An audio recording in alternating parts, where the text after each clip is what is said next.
السلام علیکم ورحمۃ اللہ وبرکاتہ۔ محترم سامعین و ناظرین، آج کا موضوع بھی گزشتہ موضوع سے متعلق ہے، یعنی اس کا ایک حصہ ہے کہ مسلم سیاسی پارٹی مفید یا مضر۔ مسلم پارٹیوں کے ساتھ سیکولر پارٹیوں اور جمعیت کا رویہ۔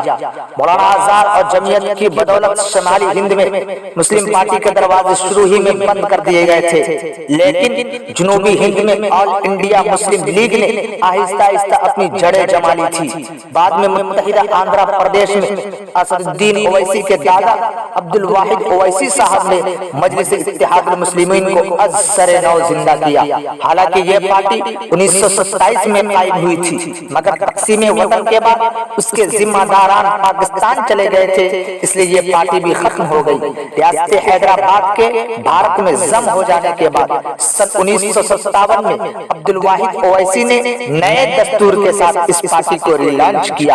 آہستہ آہستہ یہ پارٹی حیدرآباد میں مضبوط ہوتی گئی۔ 1962 میں اسد الدین کے والد سلطان صلاح الدین اویسی نے اسمبلی انتخاب جیتا اور 1984 میں حیدرآباد پارلیمانی سیٹ پر کامیابی حاصل کی۔ تب سے لے کر آج تک حیدرآباد پارلیمانی سیٹ پر مجلس کا قبضہ برقرار ہے۔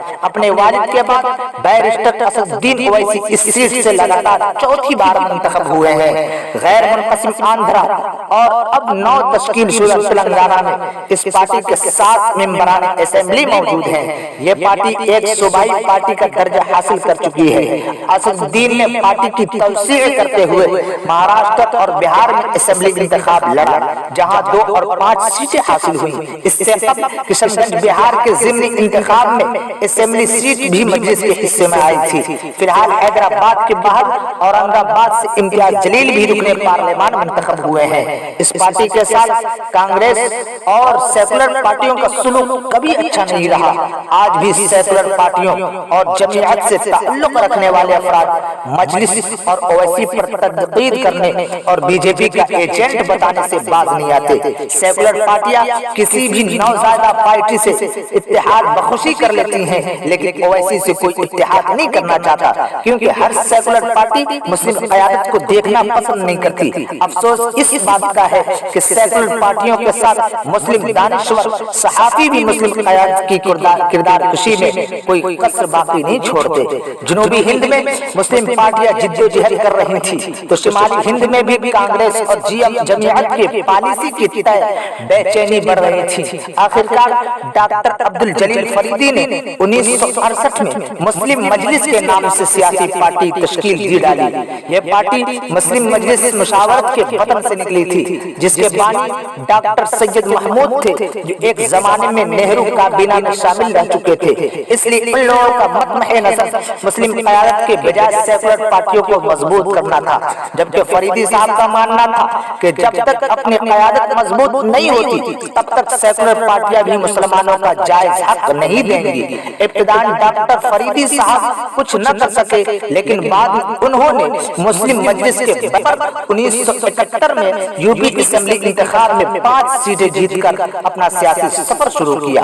یو پی کا قداور لیڈر اعظم خان نے بھی اپنا سیاسی سفر مسلم مجلس کے ساتھ ہی شروع کیا تھا۔ سن 1974 اور 1970 میں انہوں نے 2 الیکشن مسلم مجلس کے جانب سے لڑے، حالانکہ دونوں بار شکست ہوئی۔ اس کے بعد وہ چودھری چرن سنگھ اور پھر ملائم سنگھ کے ساتھ چلے گئے۔ مسلم مجلس نے اسمبلی کے بعد سلطان پور اور الہ آباد پارلیمانی سیٹیں بھی جیتی۔ اس طرح یو پی میں مسلم سیاست جڑ پکڑ رہی تھی، مگر جمعیت اور کانگریسی افراد مسلسل اس پارٹی کے خلاف تھے۔ سن 1965 میں جب مجلس کا ایک اجلاس دیوبند میں مدرسہ اصغریہ کے پاس چل رہا تھا تو جمعیت کے اشارے پر دارالعلوم دیوبند کے طلباء نے جلسے پر حملہ کر دیا۔ اسٹیج کے سارے لوگ جان بچا کر بھاگ کھڑے ہوئے، حالانکہ اس وقت اسٹیج پر مفتی عتیق الرحمان اور ڈاکٹر فریدی جیسے کئی اہم ذمہ دار موجود تھے، مگر طلبا نے کسی کا لحاظ نہیں کیا،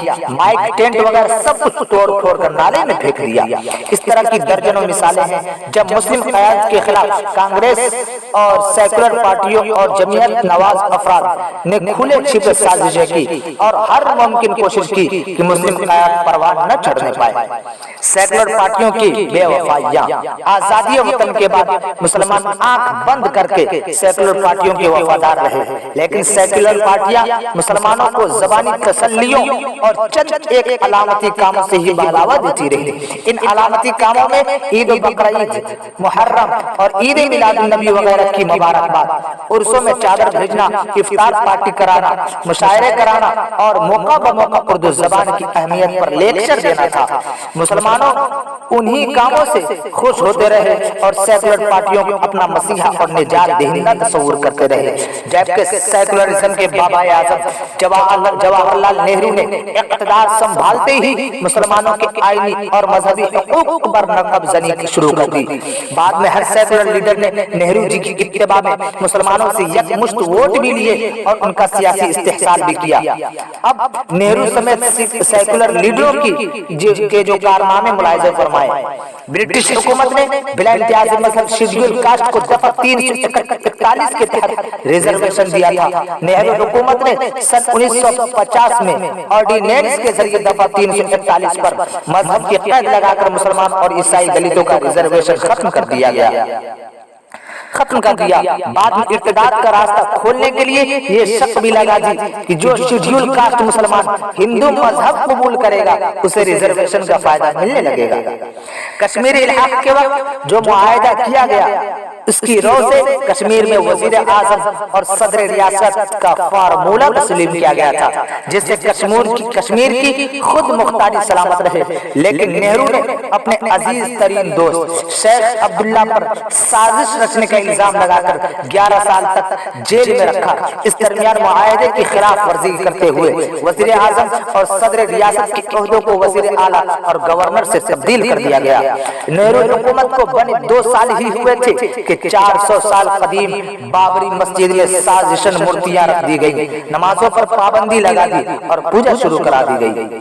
ہندو عوام کو خوش کرنے کے لیے نہرو جی کے نواسے راجیو گاندھی نے بابری مسجد کے مقام پر رام مندر کا شلیاناش کرایا۔ سال 2012 میں ملائم سنگھ نے مسلمانوں کو 18% ریزرویشن دینے کا وعدہ کیا تھا، لیکن اقتدار میں آنے کے بعد سب کچھ بھول گئے۔ یوپی میں مسلمانوں کی سب سے بڑی تعداد بستی ہے، مگر سازش کے تحت یہاں سے اردو میڈیم ختم کیا گیا، جس کی بنیاد پر مسلمانوں کی بہت بڑی تعداد تعلیمی میدان میں پیچھے رہ گئی۔ جن علاقوں میں مسلم زمیندار تھے وہاں زمینداری قانون نافذ کر کے ان کی زمینیں ضبط کر لی گئی، لیکن جہاں ہندو زمیندار تھے ان علاقوں کو اس قانون سے مستثنی رکھا گیا۔